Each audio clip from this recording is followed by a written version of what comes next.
Learning to forgive. And really, you will not forgive anybody else until you learn to forgive yourself. I am my biggest critic. My ego can somewhat be louder than my soul. Roll me, Mac.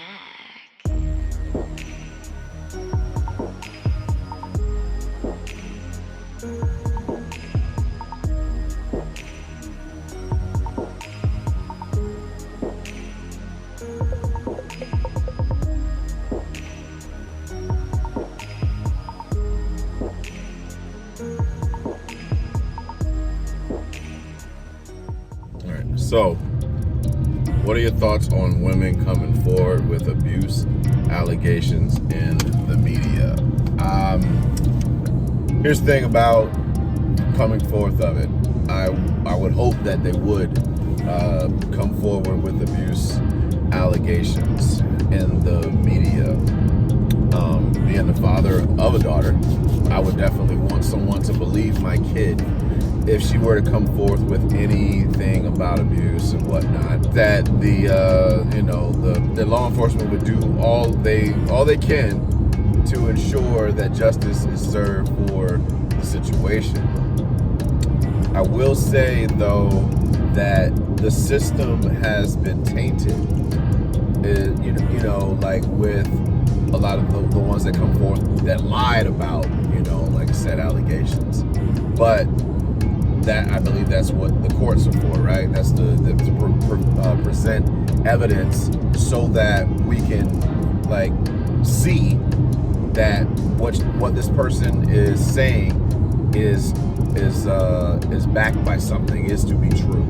Now, of course, there's been cases where, especially from a military standpoint, I can tell you from horror stories that I've heard, witnessed, read about in the military, where a woman comes forth and talks about she was raped by this particular higher up, and he's in good folks, and they never want to hear anything from it. So there's that with stuff like that.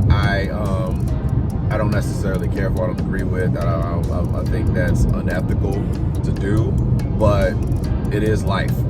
And this is and what I mean by that is that there are people out there who will really change the rules when it's convenient for them. But I believe that women should. I believe that regardless of the fact, when a woman comes forth and says that there was alleged abuse, really, staying on the topic, but I want to say that even for men too, coming forth with stuff, I believe that allegations should be taken seriously.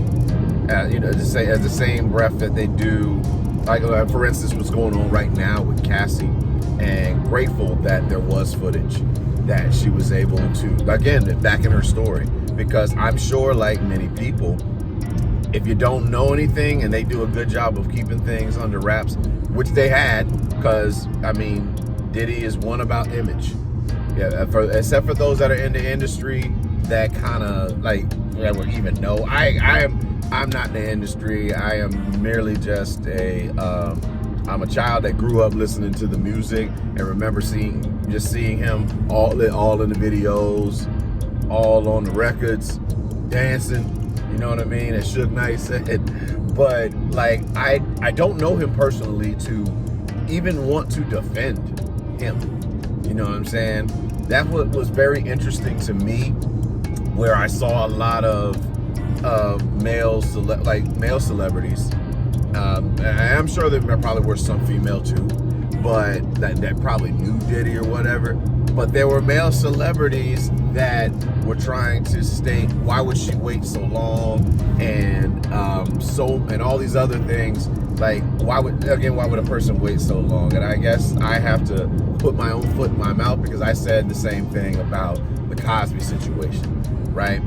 But you don't want to lose sight of the power that an individual has based off their position in life. You know what I'm saying? Like Bill Cosby was the top black comedian at one point in time. He was one of the top black actors at one point in time, with him and Sidney Poitier. And there's news coming out now with Sidney Poitier and how he treated Eartha Kitt. You can run the facts on that. I heard it from I just so happened to watch Jaguar, right? You know that bitch got the knowledge today, you know what I'm saying? And now that this thing has come out with Diddy, she's proven to be like a prophet, if you will. But what I wanted to say is that this thing with Cassie is very telling. You know what I'm saying? As far as like the industry. And what gets me is that there were so many people that were around them, and it's silence, right? But now that Diddy did, like, this whole situation with Diddy has come out, now there's more people coming out. And that's where I'm not gonna maybe that's waiting for the courage. Some people need to be inspired before they're able to do something about it. And it's not for any of us to judge, by all means, because it's gonna have to get proven in a court. And I don't doubt that a person of that power and that type of magnitude, having freak all parties, is going to have a lot of people coming either for the money or finally for justice. And the thing is, you just don't know the two. Some people want both, and rightfully so. You know what I'm saying? Be compensated for the trauma. I mean, nothing can erase that. You know what I'm saying? Really, it's just you that can really trying to block it out of your mind. But I mean, who are we to tell somebody to just forget something ever happened?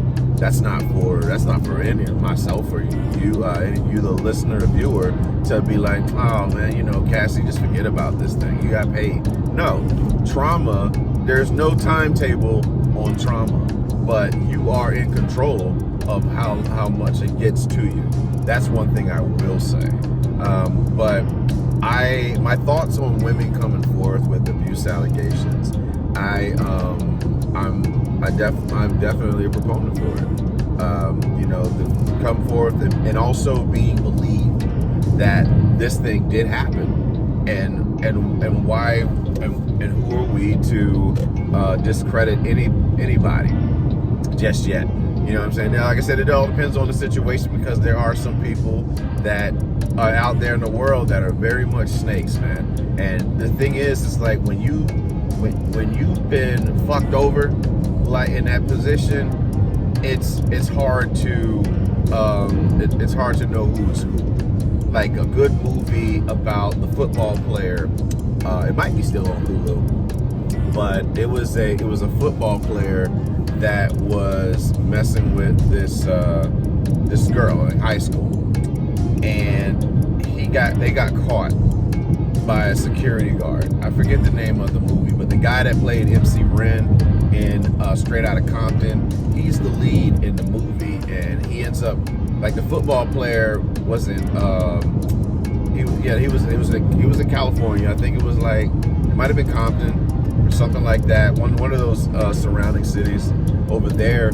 But he was going to, he had to go to jail for 5 years, and then he got out, and he was trying to get evidence to prove his innocence, that they were just horny ass kids doing things, and that she wasn't raped, and that she was like coached into doing this thing that ruined this guy's life. You know what I mean? And it's not one of those situations where it's just like, they talk about how the white girl, be careful with the white girls, because they can do this thing. This was actually a black girl. You know what I'm saying? And it's not just, and again, obviously race has an impact on things, but regardless, there's a man that is being put in jail, prison for 5 years. The impact of living in that confinement, those conditions, on a lie, So there's the system number one is flawed. We as humans are flawed. So now and then we talk about when women coming forth. I would say still do so. But I do believe that there should be consequences for women that come forth, or anybody really, but because this is the focus of the conversation, there should be a consequence for women who come forth who are blatantly found out to be lying about someone raping them or an abuse allegation, in order to get financial gain or humiliation ritual, whatever it is. I believe there should be harsh consequences for people who come forth and lie about that stuff. But I will say that I do not condone, as the owner of this platform, I do not condone what Diddy did to Cassie in any way, shape, or form. And I am very grateful to God of the universe that whoever paid off that nigga from CNN, whoever the person from CNN that got paid off, to get that evidence there, that opens up a whole book. Because that's all I was like, wow. I don't, I got my conspiracy theories, but I don't want my conspiracy theories to take away from the fact that a woman was, abused in this manner. You know what I'm saying? So, but I do have my conspiracy theories about a couple things, but that's just for me to address at a later date. And that's just all in my mind. Conspiracy theories are like looking for my college professor when I was going to Campbell University in Fort Bragg, North Carolina. On base that was where I was working. He said, a conspiracy theory is like looking for a black cat in a dark room and there's no cat in there. You know what I mean? And so it's like when you have these things in your mind, let's focus on what's going on right here. And before this video came out, some people would say Jaguar Wright is lying, or the stuff she's talking about is just way out of there. Now that there is sufficient evidence, now she looks like a prophet. And now everybody's going to want to talk to her, and probably Orlando Brown, crazy, nasty ass, talking about he used to suck on Stevie J's titties. He sucked Will Smith's dick. Like, it's just, but it's all over the place is what I'm saying. But I want to say that Cassie definitely supports you, and any other woman to come forth. I hope that it inspired women to come forth on a lot of the gatekeepers, because supposedly this is the year of the gatekeepers going down. So we'll see what happens next. Cat Williams, definitely a prophet to start the year. Very interesting. Stand-up comedians are going to have a field day with Diddy for a lot of reasons, and I just hope that that this is a way that educates us all on how flawed flawed humans are. Number one, how flawed the justice system can be, because they settled before this video could even come out. Now, can you imagine, how things would have gone? Obviously, if he had that evidence. But supposedly he can be this video can be evidence in another I think like a civil case or something like that. Again, but as far as like women coming forth, I definitely believe that I would definitely want my daughter to do so. So I would want any other woman to come forth in hopes that she would be believed. But I also definitely want like a harsh penalty for women who come forth and ruin someone's life based on a lie. Now, somebody came into your life and traumatized you forever with rape. They should pay. I believe definitely pay with their life for ruining you and causing trauma. But definitely something has to be done about the consequences of lies, consequences of abuse in this country that we live in, and we'll see what it's like moving forward.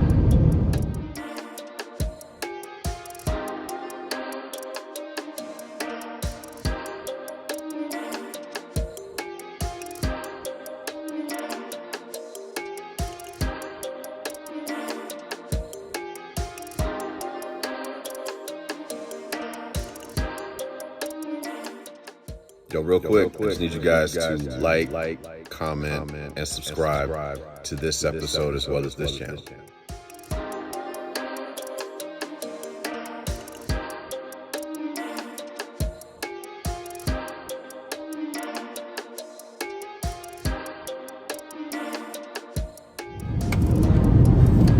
How well is your ability to forgive?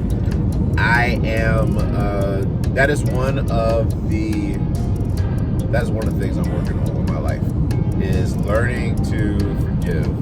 And really, you will not forgive anybody else until you learn to forgive yourself.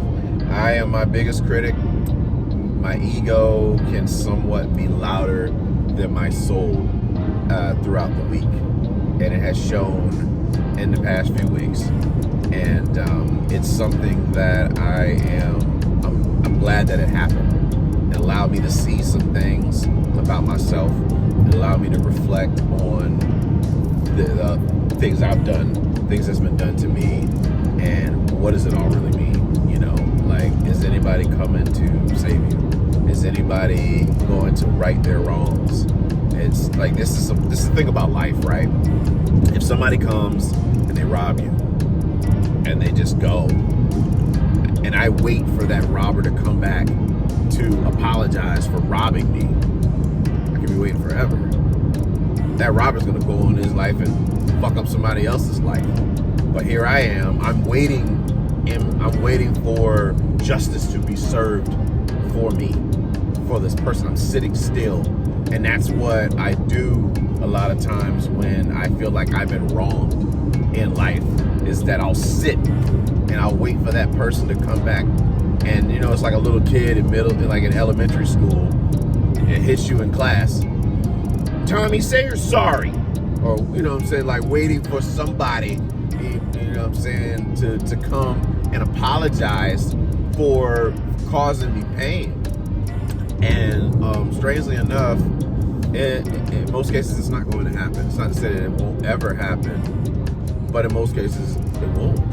And you have to be okay with that. You have to figure out how am I going to navigate life going forward with this pain. And it's not easy. And like, when you feel like you've had to be perfect to be loved, man, like, forgiving yourself is almost mission impossible. And that is something that has haunted me. Has been like the story that I keep saying. So I'm keeping it alive, and I'm feeding it. I'm feeding the story that I am not lovable in my mind now. In my mind. And your thoughts are not real. Okay? Your thoughts are not real, yet you become what you think about. Try to figure that damn conundrum out. But like, your thoughts are, you observe but not absorb. So like, when that comes, when that comes up in your mind, see your thoughts, right? see how they see how they form. What does it all mean? But don't attach yourself to the thought, and that is what I did. I would attach myself to these thoughts, like, I am this. When I performed this act, this is me. And so when I feel like I've done something that is not maybe like approved of, or I felt like I've done something wrong to somebody, even if I didn't, but I just felt that way based off of how I was raised. Raised in like shaming. Like being raised in shame and shit. So when you've been raised like that and you felt like you've had to be perfect to be loved, it can really, really fuck with you. Like, you'll go to, there's no amount of lengths that you will go to for love. I can tell you. I'm sure all of us have done shit for what we thought was love. We've done shit for what we thought was love, and it really was just like trying to be validated. Because love we already have. Love we are. We are love. We are not going anywhere for love because we are love. You know what I'm saying? But that ego, man, will tell you you're never enough. It will fuck with you until you master your own mind. It will fuck with you until the day you die. And you will die for love. Some of us will, like, in hopes of being loved by a man, in hopes of being loved by this woman, in hopes of being loved by our peers, like at work, or being loved on stage, being an entertainer, whatever your vice is. I have to get this adoration from external adoration so that I can feel better about myself. So what I've done is now I've given my power to my peers. They dictate how I feel about myself. So, like, forgiveness. Learning to forgive yourself for what you didn't know. You did the best you could at the time. And sometimes you can easily forget that. Sometimes you can get caught up in, like for me, people pleasing modes and stuff. You can get caught in a routine of being a people pleaser. And it happens to us all. It's nothing for anybody to judge another person for. This is life. This is what we do. Wanting to be the best at what you do, but understanding that you have to love yourself unconditionally every day, like the person you are, right where you are. Don't say I'll love myself when I get this. Love yourself today when you fucked up, when you toxic as shit, when like being able to love yourself then, and then forgive yourself for anything you may have done. You did the best you could with the knowledge you had at the time. You know what I'm saying?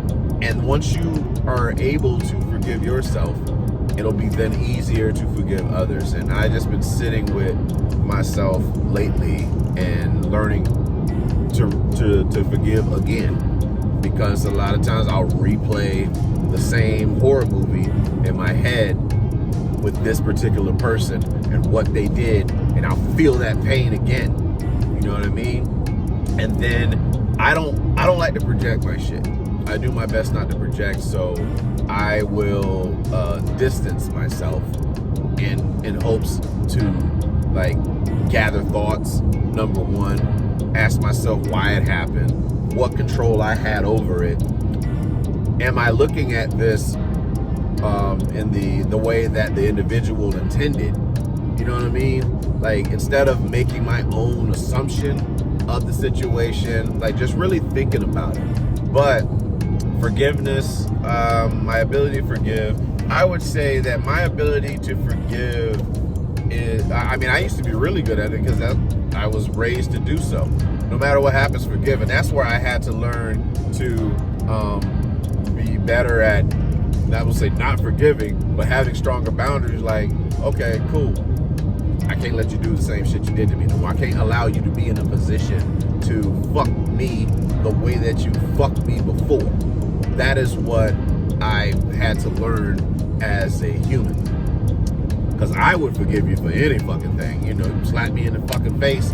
Oh, okay, it's my bad. You probably meant to hit the ear, but you end up hitting my fucking face. Okay, you forgiven. But now it's like no, fuck that.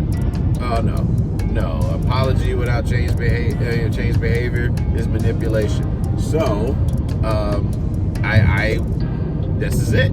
This is what I have to believe you where you are. I have to believe the person that you're showing me right then and there, and decide if I can stomach it, if I can be around your personality, if I can be around your energy, number one.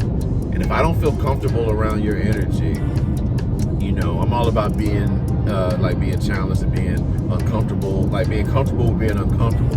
But if your energy is just, I can feel it in my skin when I'm around you, I'm getting the fuck out of Dodge. I'll tell you that right damn now.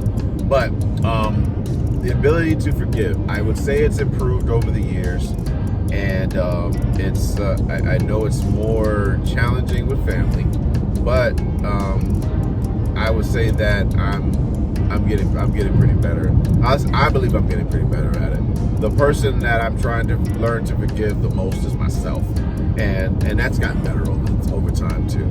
So the ability to forgive, I would say, has been quite an interesting journey that I've been on, recognizing things within myself. So I will continue to learn how to forgive myself so that I can forgive your ass.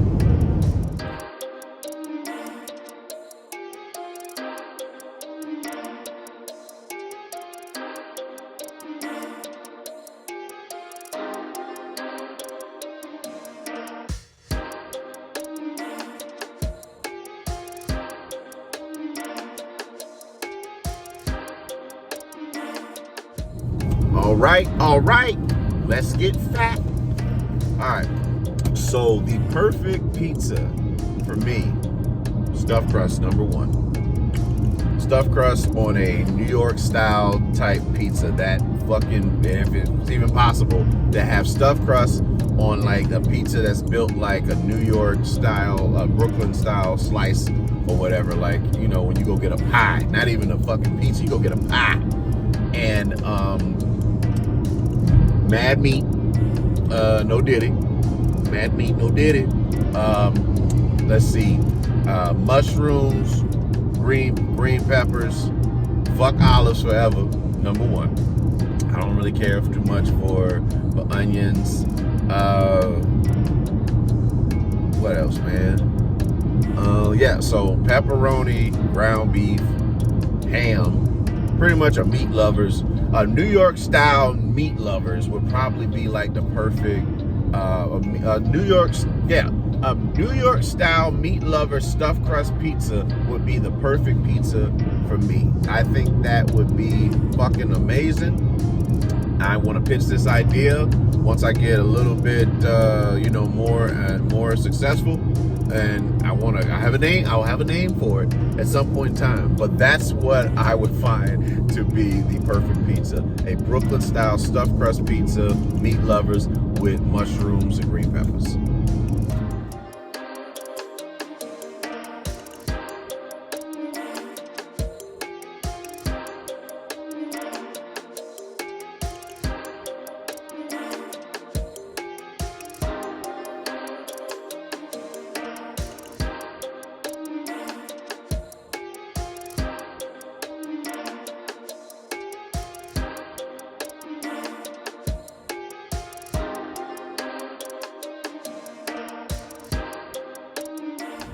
What pain have you projected onto others? Well, let's start with the obvious pain.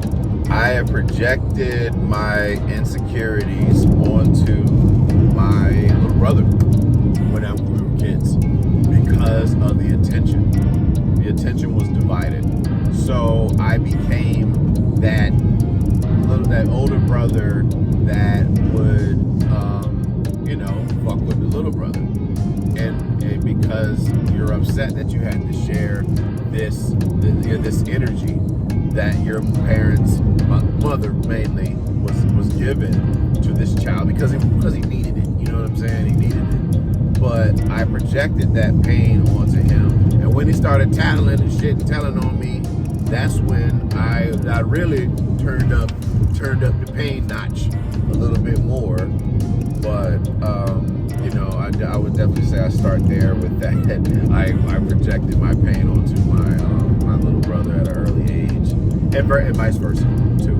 Really throughout our lives, I'm sure we both have. But I dare one of y'all to fuck with him. I really do. I really hope anybody watching this, I dare you to fuck with my baby. You know, I love him. I love him unconditionally. You know what I mean? And but next up, projecting pain. I've definitely projected pain onto women, for sure. Unknowingly, you know, unknowingly doing so.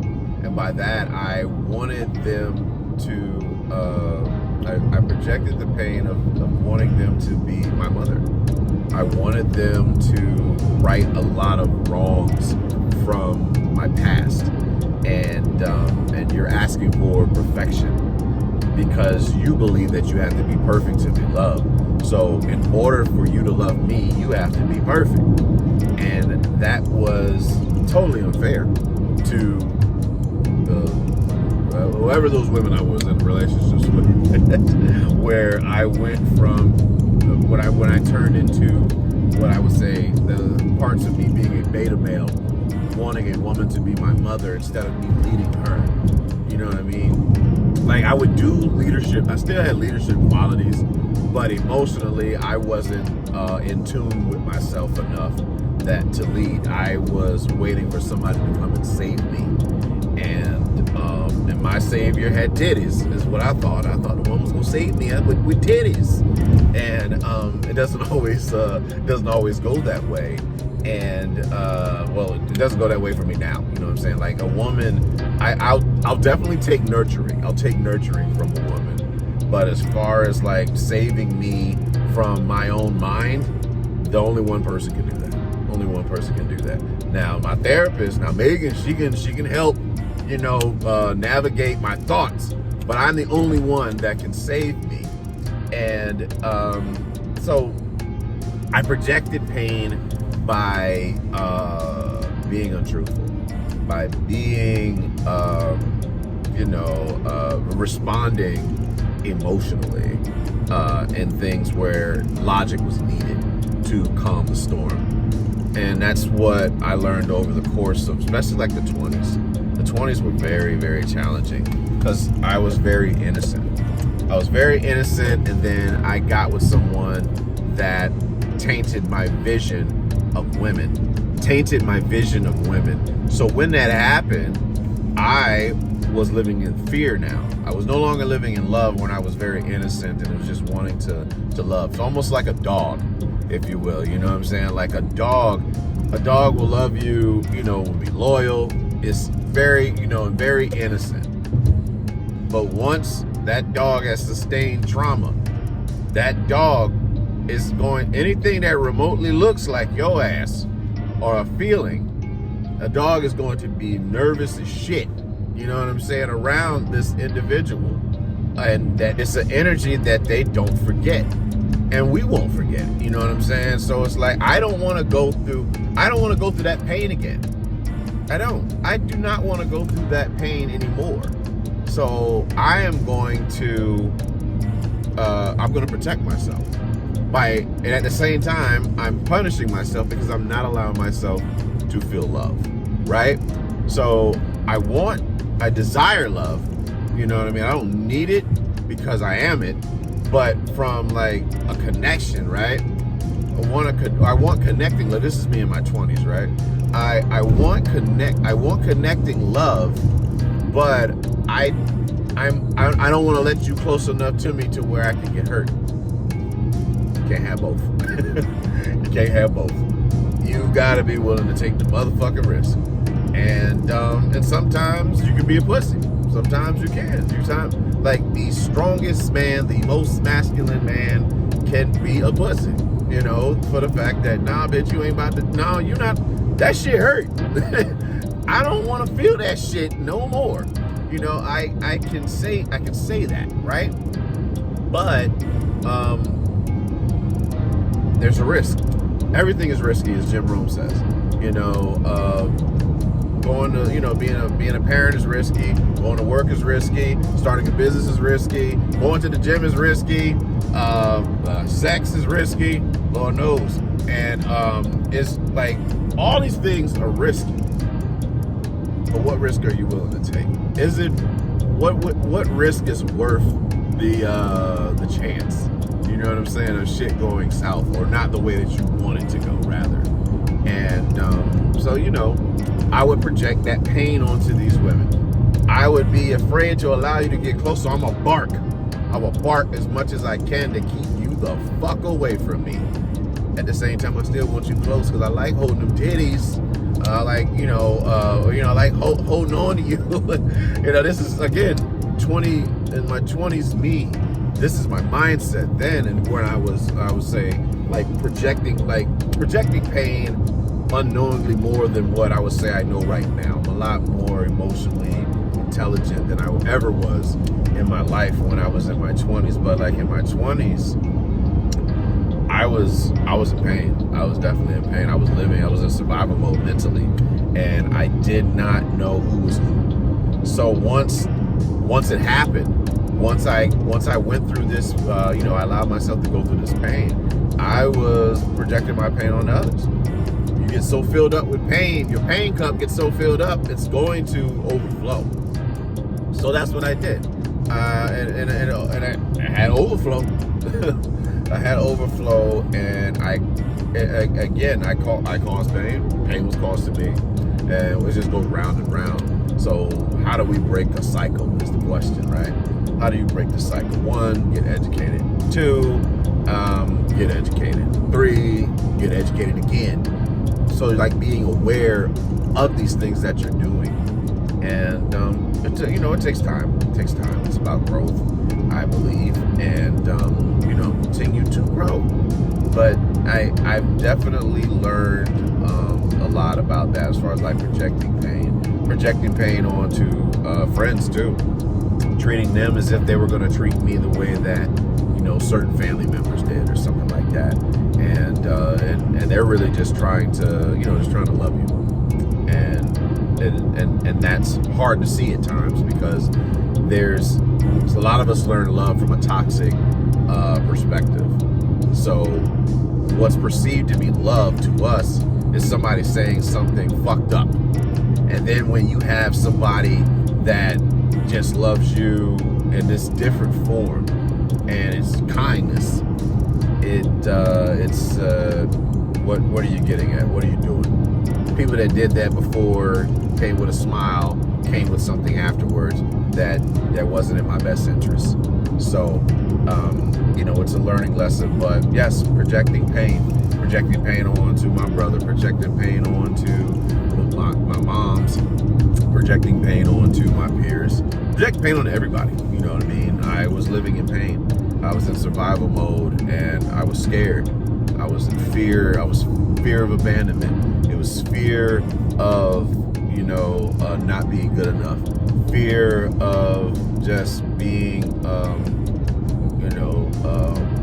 mortified by anything that can happen. Like, trauma is a bitch, but I mean, everybody's got problems. My problems are not different from yours. They're just mine. I mean, they're not greater or lesser than yours. They're just mine.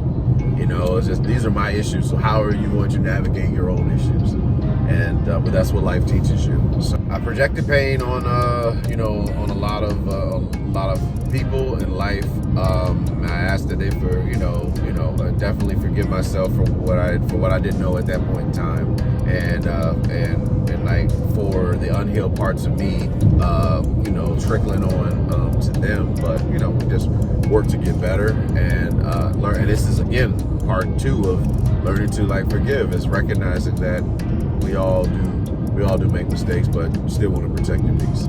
Have unconditional love, but not unconditional tolerance. So, I projected pain.